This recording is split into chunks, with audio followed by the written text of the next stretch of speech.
Obrigado. Ora, boa tarde a todos. Em primeiro lugar, vou pedir desculpa porque eu sou péssimo a usar microfones e, portanto, certamente vou ter aqui percalços ao longo da tarefa. Obrigado. Este é para a gravação, acho. Obrigado, Carlos. E eu, pegando nas palavras do Carlos, nós estamos entre amigos para tentar construir um caminho daqui para a frente. E eu vou tentar desconstruir um bocadinho aquilo que nós estivemos durante estes anos em que estivemos em conjunto a trabalhar no Drive AMS, a fazer, que era, se lembram, partir de dados locais, identificar o maior problema, se lembram, era a primeira coisa que vos pedimos, qual é o meu maior problema, e depois como é que os iríamos abordar. Mas também perceberam hoje de manhã que os maiores problemas, apesar de variarem de instituição para instituição, podem agrupar-se em temas comuns. E, portanto, aquilo que eu vou tentar fazer, e até para depois dar aqui palco à discussão seguinte, é identificar alguns problemas que, na minha opinião, podem ser mais significativos, obviamente sujeito à discussão, áreas de maior impacto potencial e aquelas áreas de chamado low-hanging fruit. Sem perdermos da nossa mente quais é que são os objetivos do Antimicrobial Stewardship. E não nos esquecermos que o primeiro, que está ali a azul, também para mim, o primeiro tinha que ser azul, obviamente, melhorar os outcomes clínicos. E depois vêm os outros, e isto era bom que nós também não perdêssemos de memória. Mas, portanto, então, devemos ter um universo de problemas e vamos tentar ver quais é que são os mais significativos. Desejavelmente, há de haver um conjunto de áreas em que nós queremos atuar e ter impacto. E, desejavelmente, gostávamos que aquele universo de áreas de maior impacto fosse tão mais próximo dos problemas mais significativos e depois devemos ter um universo um bocadinho mais pequeno daquelas coisas que nós podemos fazer de forma relativamente fácil, mas que são impactantes. E, como eu vos estava a dizer, tentar fazer este raciocínio para o país.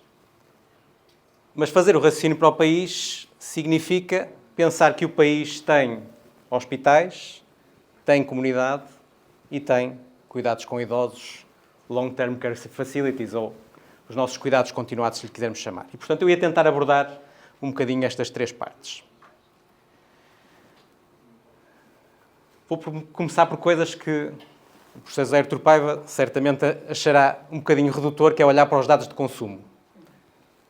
E peço-vos para olharem para eles com a devida ressalva de que os dados de consumo que o ECDC dá não nos permitem fazer comparações diretas entre países, mas permitem-nos olhar para as tendências dos países. E, portanto, um dos nossos problemas significativos, eu diria, é que nós estamos a subir no nosso consumo de antibióticos. Eu não estou a dizer se o consumo é adequado, não é disso que estamos a falar, mas, de facto, nós tínhamos um alvo que está aqui a vermelho para 2030, penso que 17,6 DDDs por 1000 DHDs, o que representaria, em face a 2019, que é o ano comparador, menos 20% de consumo, e nós, em 2024, os dados apresentados a semana passada, temos mais 7,8%.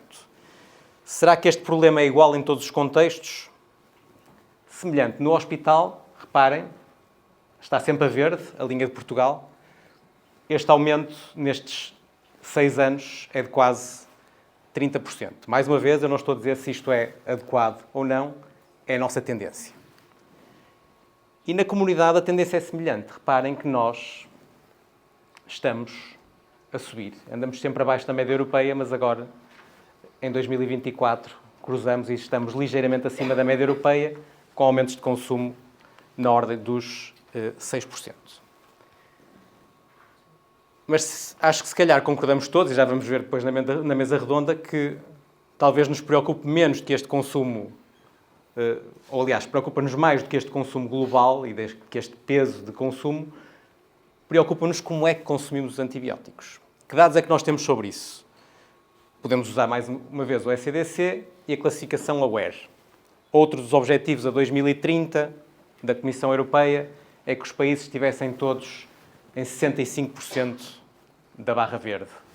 Os últimos dados de Portugal estamos com 61,4%. O que é que isto diz? Que provavelmente estamos a usar antibioterapias de largo espectro em excesso, provavelmente. Mas temos mais dados para isso? Temos. Point prevalence. Aliás, antes disso, no hospital, estes dados mostram ainda um cenário pior, como seria expectável. Temos aqui uma barra dos watts maior do que aquilo que seria desejável. E também quando nós olhamos para aquele dado que o ECDC também publica, que tem a ver com a percentagem de antibióticos de largo espectro no total de antibióticos, em que nós estamos sistematicamente acima da média europeia e andamos sempre ali perto dos 45%. A questão que eu vos tenho vindo a dizer é, isto são dados brutos e não nos diz nada sobre se o consumo é adequado ou não é adequado. Onde é que nós temos alguns dados sobre isso? Temos, por exemplo, no PPS. E reparem que Portugal, no PPS, aquilo que é o uso em contexto hospitalar de antibióticos que foi medido no PPS, no eixo dos Y, e aquilo que seria previsto pelo case mix, está bastante próximo de ser uma relação de R igual a 1 e, portanto, nós temos aparentemente um uso que estará, pelo menos em volume, próximo daquilo que seria adequado para o nosso case mix. Mas será que isto é verdade? E eu hoje de manhã pedi autorização ao Dr. Carlos Paulos para mostrar isto. É que nós, nos últimos anos, alguns dos hospitais aqui presentes participaram em trabalhos promovidos pelo Dr. Carlos Paulos relativamente à adequação do uso de antibióticos. E, portanto, apesar daqueles dados que nós temos do PPS a demonstrar que talvez tenhamos um uso parecido ou próximo daquilo que deveria ser, tendo em conta o nosso case mix, na verdade, quando nós vamos olhar para a adequação, e isto é um estudo que tem 2.178 doentes incluídos, com 700 e muitos, 719 se não me engano, aqueles 33%, a utilizar antibióticos nos dias deste PPS, reparamos que 42% do uso foi considerado inapropriado. E foi considerado inapropriado, reparem, a última bola, espectro muito largo. Portanto, este seria o segundo problema mais significativo que eu identificaria, é que provavelmente, para além de usarmos, se calhar mais do que devíamos, ou pelo menos aquilo que a tendência para as metas europeias de 2030 aconselharia, também usamos antibióticos de largo espectro em demasia. Quando passamos para o contexto comunidade, reparem, também não estamos nos 65% de antibióticos access, quando na classificação aware, e mais uma vez, quando olhamos para aquele indicador antibióticos de largo espectro sobre antibióticos de espectro estreito, em baixo está dito o que é que eles consideram para este indicador, mas a verdade é que nós, em 2024, o que isto diz é que por cada DDD de antibióticos de espectro estreito, na comunidade, usamos 5,4 de largo espectro. Portanto, provavelmente na comunidade este problema também existe.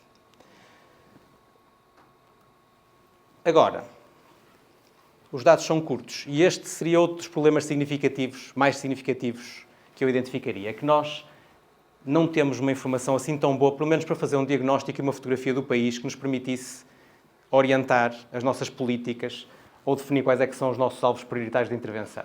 Precisamos de indicadores mais adaptados ao contexto, que tenham um peso qualitativo, que se relacionem com os síndromes clínicos e, em relação aos antibióticos em particular, também relativamente à adequação da utilização. E isto não é difícil de fazer, apesar de tudo, e em alguns casos nós já temos esses indicadores, temos é que olhar para eles. Aqui, este artigo é só o exemplo de coisas muito simples que se podem fazer na comunidade. E podem ver, por exemplo, este indicador é a percentagem de episódios para membros, porque isto é de um sistema de saúde, de uma seguradora, com um diagnóstico de infecção respiratória superior, que não tiveram prescrição de antibiótico. Isto é uma coisa para a qual nós podemos facilmente olhar nos nossos cuidados de saúde primários e agora, em contexto LS, isso se calhar passará a ser uma obrigação para todos nós. Mas em relação à adequação da utilização, eu também não podia deixar de referir, mais uma vez, o Dr. Carlos Paulo está na Berlinda hoje, nós temos, neste momento, uma ferramenta validada em Portugal para olharmos para a adequação. A adaptação do NAPS australiano ao contexto português. Eu não estou a dizer se é muito boa ou se é muito má. Eu, como participei no processo de validação, diria que é muito boa, mas tem conflito de interesses.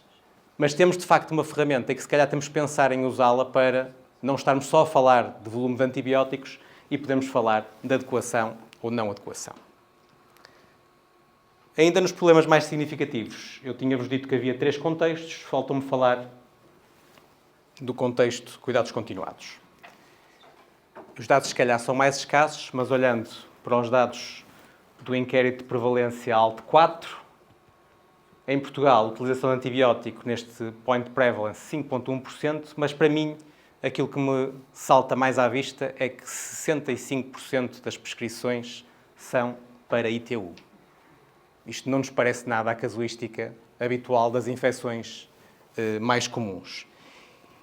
E o problema mais significativo é que talvez haja um excesso de prescrição em antibiótico, em infecções de trato urinário, mas também de estrutura, de stewardship, neste tipo de estruturas para idosos. Reparem, menos de 20% tinham programas de stewardship, formação em prescrição antibiótica, menos de 12%, guidelines, 30%, dados locais de resistência, mais uma vez, menos de 12%.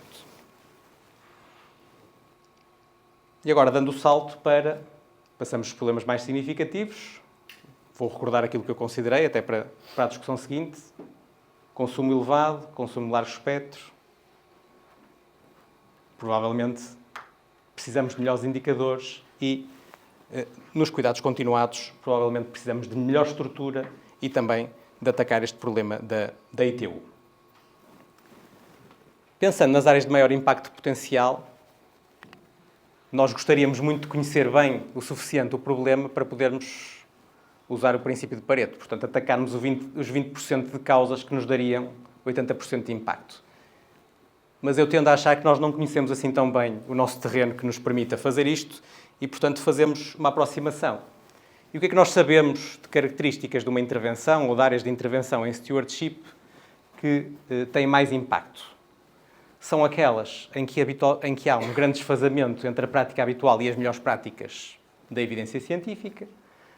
Aquelas em que, embora não haja este grande desfazamento, são práticas subótimas que têm consequências elevadas nos cuidados clínicos individuais.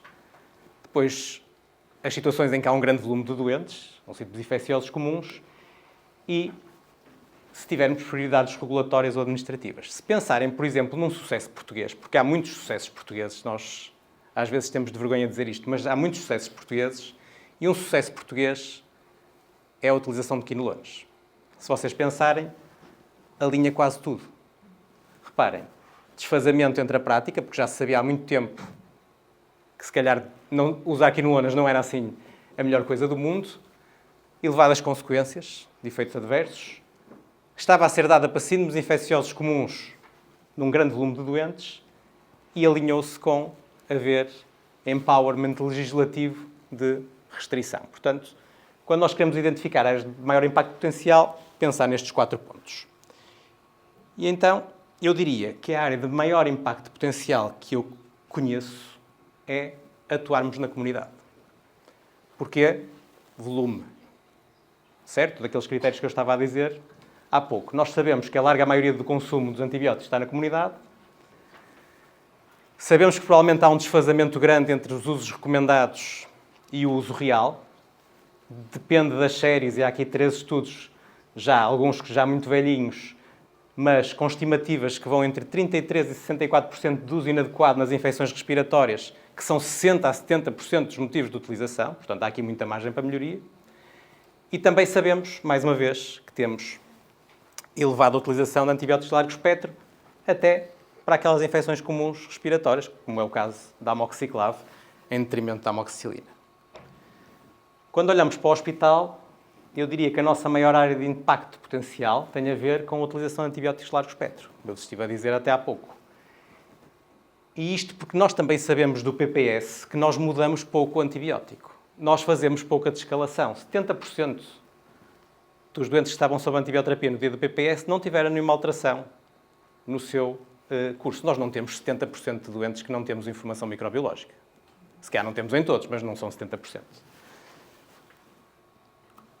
E na área dos cuidados continuados, intervenções estruturais e atacarmos entre aspas, a ITU e o diagnóstico de bacteriúria assintomática, e felizmente há ótima evidência, o que nos apoia a ter mais impacto, a demonstrar que coisas simples, implementadas de forma sistemática, podem de facto levar a uma redução do uso ou um melhor uso de antibióticos. E para terminar, low hanging fruit. Já todos conhecemos, se calhar, este boneco e sabemos o que é. Portanto, são as vitórias rápidas. Coisas que têm esforços pequenos para impactos máximos. O que é que eu diria em Portugal? Algumas coisas vão estar repetidas e alinhadas com o que eu disse até aqui. Isto deixou de passar, desculpem lá. Descalação. Parece-me uma quick win. Nós tentarmos, dentro das nossas instituições, promover a descalação, que fazemos pouco. E porquê é que eu acho que isto é uma quick win? Não temos de fazer grande esforço. Nós sabemos, a evidência é robusta a demonstrar que a descalação não tem consequências em termos de mortalidade e é benéfica em termos de efeitos adversos, certo? Está nas primeiras linhas desta tabela que eu copiei. Isto mesmo no contexto do doente crítico. Depois, nós crescentemente temos ferramentas de diagnóstico rápido que nos permitem, por exemplo, descalar, passando de esquemas mais complexos com terapêuticas combinadas, por exemplo, com cobertura de MRSA, para esquemas sem essa cobertura, quando temos o teste rápido negativo. E isto também, em teoria, poder-nos-ia estimular para outras áreas, que é a passagem mais precoce EV oral e até também trabalhar a duração de antibiótico. Que são duas outras áreas em que eu acho que são quick wins. Transição EV oral, mais uma vez, a evidência está lá, a demonstrar que não há diferenças de eficácia. E isto, reparem, o artigo que eu trouxe é bacteremia e sepsis, portanto, protótipo de doença grave. Passar a terapêutica oral é não inferior, pelo menos. Outra vitória rápida, eu diria, profilaxia antibiótica cirúrgica.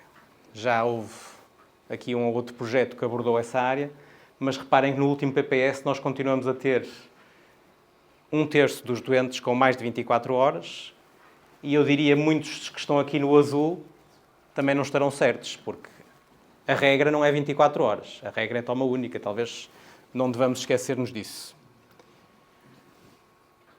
Duração de antibiótico é outra vitória rápida. E isto vale para o hospital e vale para a comunidade. Nós sabemos que as durações típicas de antibióticos são baseadas, na melhor das hipóteses, em mitos, dedos de mão ou do nosso calendário, na melhor das hipóteses, e que a evidência está lá, para a maioria das áreas, a demonstrar não inferioridade de terapêuticas mais curtas. Isto está publicado em vários sítios que vocês possam encontrar e também está vertido numa norma da DGS. Portanto, nós aqui também temos o respaldo legislativo. Portanto, também é uma área, para além de low hanging fruit, é uma área de alto impacto. E, por fim, diagnóstico rápido. Batalhei um bocadinho a perguntar-me a mim mesmo se isto será low hanging fruit. E depois cheguei à conclusão que acho que sim, porque acho que nós podemos fazer muito mais com a capacidade instalada nos nossos hospitais. Se calhar não precisamos de adquirir muita tecnologia para podermos funcionar melhor. Vários estudos a demonstrar que diagnóstico rápido, aqui no caso de infecções da corrente sanguínea, pode diminuir a utilização de antibióticos de largo espectro e de antibióticos totais. O professor João Gonçalves Pereira há pouco mandou-me um artigo dentro desta temática, mas já não tive tempo de incluir. E depois, na comunidade, eu também acho que é uma quick win nós darmos points of care para os cuidados de saúde primários. Nós sabemos, por vários motivos, nós sabemos porque é que muitas consultas de cuidados de saúde primários acabam em prescrição de antibiótico. É mais fácil prescrever do que explicar porque é que não vai prescrever e reavaliar. Sabemos que há fatores dos doentes que condicionam também esta pulsão, diria eu, para ser mais fácil prescrever. E isto também está documentado na literatura, no caso Point of Care PCR, sobretudo para infecções respiratórias, pode reduzir o consumo de antibiótico e, portanto, parece uma coisa relativamente simples, que provavelmente não terá um custo para ir além e que nos permitiria reduzir consumos. Portanto, termino. Certamente há várias áreas de intervenção e certamente das pessoas que se vão sentar aqui nesta mesa redonda surgirão melhores ideias do que aquelas que eu tive aqui, mas eu diria que o elevado uso de antibióticos, quer hospitalar, quer na comunidade, é uma área que necessita de intervenção. Continuamos a utilizar demasiado largo espectro e a não fazer de escalação, e que a comunidade talvez seja o local de maior impacto potencial, sendo que estas vitórias rápidas da low hanging fruit nos podem catapultar para também termos capacidade de ir às vitórias mais lentas que também precisamos de fazer. Era isto. Obrigado.